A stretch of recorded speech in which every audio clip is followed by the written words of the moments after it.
Okay, so కావాల్సిన పదార్థాలన్నీ ఇక్కడ సిద్ధంగా ఉన్నాయి. షెఫ్ స్టార్ట్ చేసేసుకున్నామా? స్టార్ట్ చేద్దాం. ఓకే, సో నేను ఇక్కడ స్టవ్ ఆన్ చేసేస్తాను.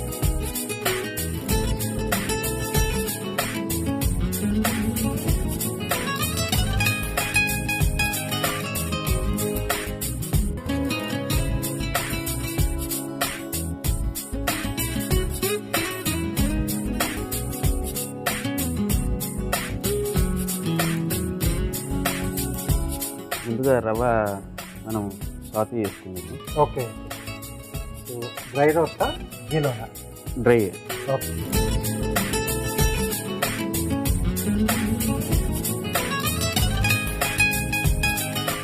తగినంత వేసుకుని కొంచెం ఎంత కావాలంటే దీనివల్ల ఏంటంటే మంచి స్మెల్ అనేది వస్తుంది. యాక్చువల్గా చాలా మంది కూడా ఉప్మా చేసేటప్పుడు ఇది ముందుగా వేయించేసుకుని చేస్తారు. ఇది ఎక్కువ బ్రౌన్ కూడా అవ్వకూడదు, లైట్గా. అంటే సిమ్లో చేసుకుంటే చిన్న మంట పైన అంతే. ఓకే, జస్ట్ ఏంటంటే క్రిస్పీనెస్ కోసం కొంచెం. ఓకే, దాని నుంచి సో ఇక్కడ కోవా లేకుండా మనం ఓన్లీ రవ్వతోనే చేసుకుంటాం.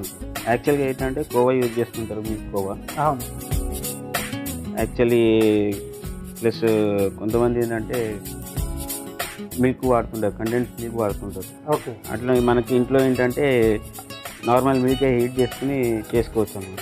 ఓకే, సో ఇది తినాలి అని అనిపించినప్పుడు సో ప్రతి ఒక్కరి ఇంట్లో కూడా రెడీగా ఉండకపోవచ్చు కోవా కానీ, లేకపోతే గులాబ్ జామున్ మిక్స్ కానీ, లేకపోతే మిల్క్ పౌడర్.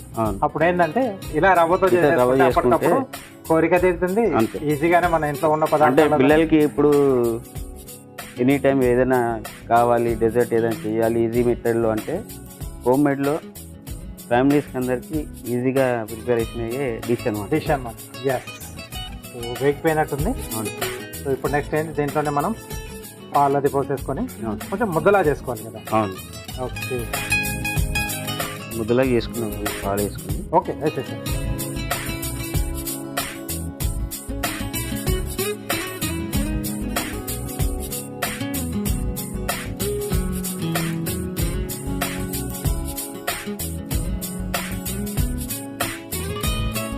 ఇది కొంచెం ఉడకాలా జస్ట్, లేకపోతే మనకు ముద్దలు ముద్దల ఇది కుక్ అయితే వాడు పాలంతా ఇంకిపోవాలి.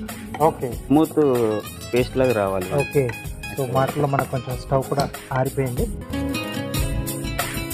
సిమ్లో పెట్టేస్తాను. ఇది అయిపోతే కొంచెం వాటర్ వేయండి. చెప్పండి, ఇక్కడ ఆపుతాను.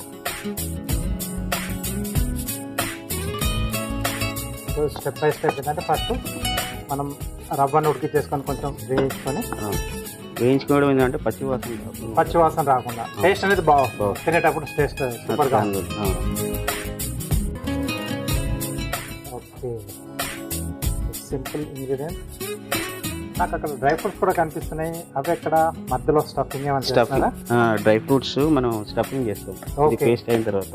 జస్ట్ అలా తినేటప్పుడు ఓపెన్ చేస్తే లోపల నుంచి అలా బయటకు స్టఫింగ్ చేసి దాన్ని ఫ్రై చేసుకుంటాం.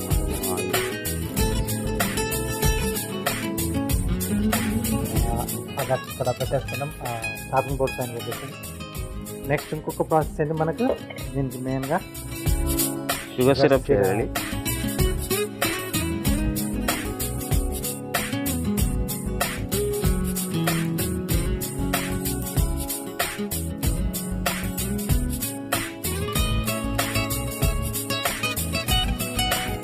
షుగర్ యాడ్ చేసుకోండి.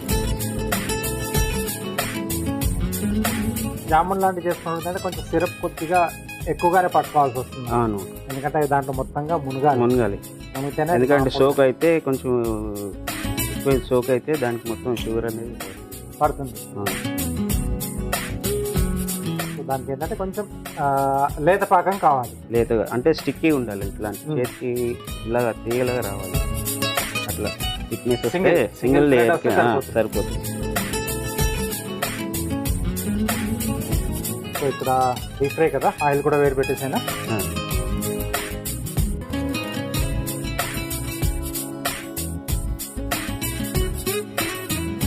సో ఈ ఫీల్డ్లోకి మీరు ఎప్పుడు వచ్చారు సార్? కోర్స్ లాంటిది ఏదైనా చేస్తారా, లేకపోతే బై ఎక్స్పీరియన్సా? నేను కోర్స్ లాంటివి చేశాను సార్. ఐహెచ్ఎంసీలో హోటల్ మేనేజ్మెంట్ చేశాను నేను. ఎక్కడ అది? అప్సి కూడా. ఓకే. ఆల్మోస్ట్ 2000లో చేశాను నేను. 2000లో చేశాను. ఆల్మోస్ట్ గ్రీన్ పార్క్లో నేను చేశాను. ప్లస్ అబ్రాడ్లో కూడా చేసి వచ్చాను. హాలిడే ఇన్ దాంట్లో కూడా చేశాను. ఓకే. ప్రీ ఓపెనింగ్ దాంట్లో హాలిడే ఇన్ క్లాస్. నాకు ఆల్మోస్ట్ వచ్చేసి 15 to 20 years ఎక్స్పీరియన్స్ ఉంది. బాగుంది. ఎక్కడన్నా అంటే టీచింగ్ లాంటిది కూడా ఏమైనా చేస్తారా కాలేజెస్లో కానీ? శక్తి కాలేజ్కి అట్లీట్కి నేను ఎగ్జామినర్ కింద వెళ్ళాను. ఓకే. ఫుడ్ టెస్టింగ్ అట్లా ఎగ్జామినేషన్ చేసిన. ప్లస్ నేను చదువుకున్న కాలేజీలోనే ఒకసారి నేను ట్రైనింగ్ క్లాస్కి వెళ్ళాను. ఓకే. అది చాలా గ్రేట్గా అనిపిస్తుంది కదా. అది కాలేజీలో చెప్పడం అనేది చాలా అది గ్రేట్. అది లైఫ్ టైం మొత్తం అంటే మనకు పేరెంట్స్ ఎట్లుంటుంది అంటే యూఆర్ ద బేసిక్స్. ప్రిన్సిపల్స్ దగ్గర నుంచి మనం ఒక ప్రిన్సిపల్ దగ్గరికి వెళ్ళి మన ప్రిన్సిపల్ దగ్గరే మనం ఒక లెక్చరర్ ఫ్యాకల్టీ కింద చెప్తున్నాం అంటే ఇట్ వాజ్ అమేజింగ్. అది చాలా కొంచెం గ్రేట్గా అనిపిస్తుంది మనకి. అదే ఇదే కాలేజీలో చదువుకున్నాను నేను. అక్కడే మళ్ళీ నేను టీచింగ్ కోసం వెళ్ళాను. అదే first batch. Okay. I'm the first batch. Okay. So me signature dish ఏంటి చెప్పండి? సిగ్నేచర్ డిషెస్ చాలా ఉన్నాయి. అంటే నాకు బాగా తెచ్చిపెట్టిన పేర్లు రెండే. చెప్పండి. అదేంటది? యాక్చువల్లీ చికెన్ గ్రమలికా అని కాంటినెంటల్ డిష్. ఓకే. చికెన్ గ్రమలికా అనేది ఏంటంటే బ్రెస్ట్ చికెన్.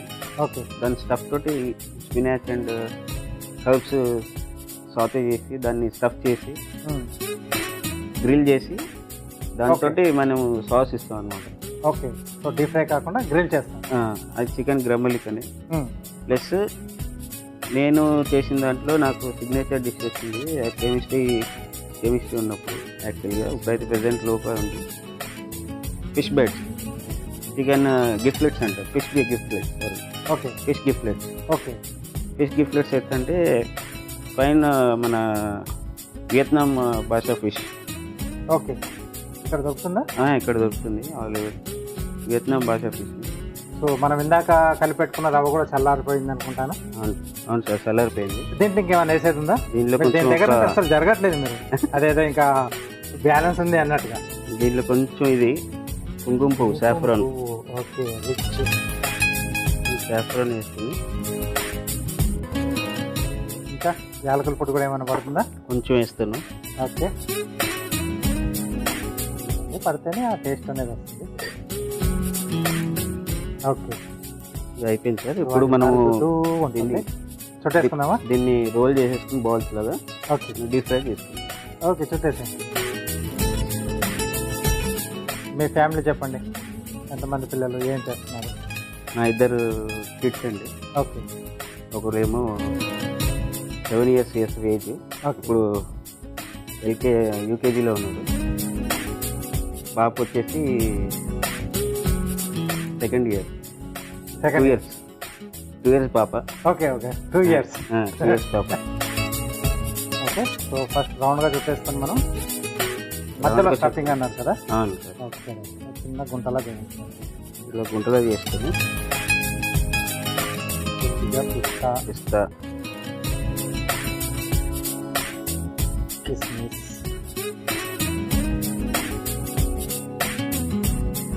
సారా పలుకులు. ఓకే. అంచులు మూసేసి మళ్ళీగా రౌండ్గా చుట్టేసుకుని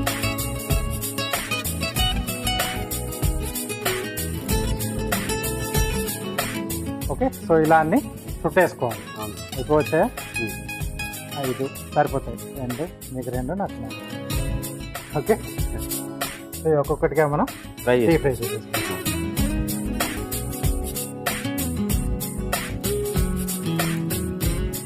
ఓకే. ఇది అక్కడ పెట్టేసాను. సో ఇవి మనకు మంచి గోల్డెన్ బ్రౌన్ కలర్లో వస్తే అప్పుడు మనం పాకంలోకి షిఫ్ట్ చేసుకుంటాం. సో డైరెక్ట్గా మనం వీటిని టచ్ చేయకుండా కొంచెం ఆయిల్ అలా కలుపుతూ ఉంటుంది. ఎందుకంటే ఒకసారి డ్యామేజ్ అయిపోతుంది.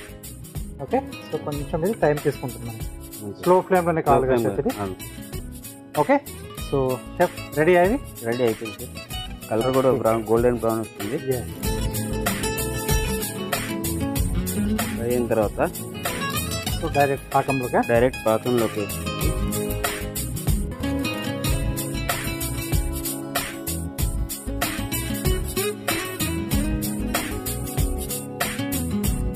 సోక్ అయిన తర్వాత కూడా కొంచెం టైం తీసుకుంటుంది సోక్ అవ్వడానికి. ఓకే, అంటే మామూలు మనం రెగ్యులర్ చేసుకునే జామున్ కంటే రవ్వతో చేసుకునే కొంచెం ఎక్కువ టైం తీసుకునేది, ఎందుకంటే కొంచెం హార్డ్ ఉంటుంది కాబట్టి Yes. సోక్ అవ్వడానికి టైం పడుతుంది కొంచెం.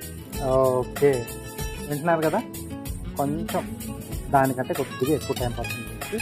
సో మూత పెట్టేసి కొంచెం అలా పెట్టేస్తే వేడి మీద పెట్టేసి సో దానివల్ల ఏంటంటే కొంచెం తొందరగా కూడా లాగుతుంది అది. అంతే. సో కాసేపు వెయిట్ చేద్దాం. వెయిట్ చేసి ఓకే, సో కొద్దిసేపు వెయిట్ చేసాం కదా, చెప్ చూద్దామా? చూద్దాం. ఇక్కడ ఇచ్చేసి చిన్న బౌల్లోకి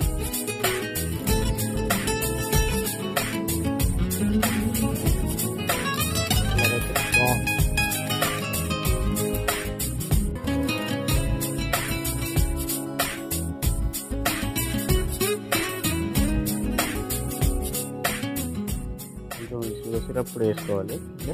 అంటే జామ తింటప్పుడు ఆ సిరప్ అనేది టేస్ట్ అనేది బాగుంటుంది. ఒక చిన్న ముక్క అలా తీసేసుకొని ఇంకా వేసేసండి, నింపేసండి.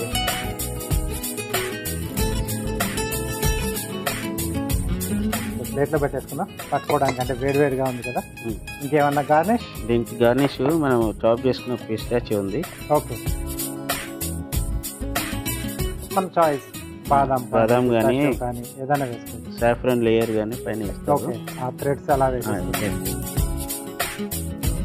రవ్వ జామున్ రెడీ. ఓకే, చాలా బాగా కనిపిస్తున్నాయి షెఫ్, చాలా టెంప్టింగ్గా కూడా ఉంది. ఓకేనా?